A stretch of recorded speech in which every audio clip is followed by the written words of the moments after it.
వానాకాలం కదా ఫ్రెండ్స్, ఇల్లు ఊరస్తున్నాయి లేకే మళ్ళీ తీసి మళ్ళీ కప్పుతున్నారు మా మామ వాళ్ళు.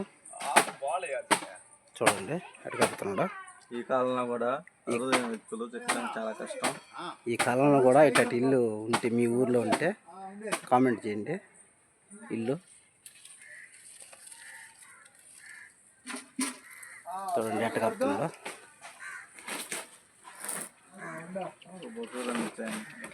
ఆవులు మళ్ళీ సూరు పొడిచి ఆయన ఉన్నాడు, ఆయన కూడా చూద్దాం.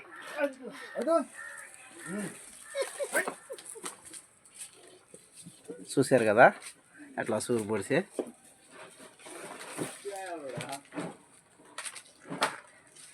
ఒకసారి అంటే చూడు ఇట్టా ఇల్లు ఇదిగో ఇంకే పెద్ద ఇంకే అమ్మమ్మ.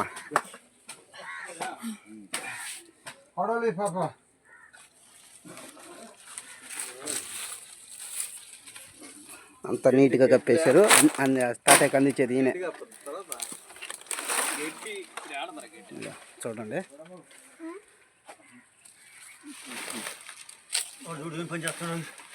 పైన మా పెద్దమామ అమ్మమ్మకి ఇంకా తిరిగి ఉండకూడదని కప్పేస్తున్నాడు నీట్గా. చినికే రాదు ఇంకా. ఇట్లాంటి రోజుల్లో కూడా ఇట్లాంటి ఇల్లు ఉన్నాయంటే చాలా గ్రేట్. మీ ఊర్లో కూడా ఇట్లా కప్పే ఉంటే కామెంట్ చేయండి. మనుషులు కావాలన్నా కామెంట్ చేయండి, పంపిస్తాం.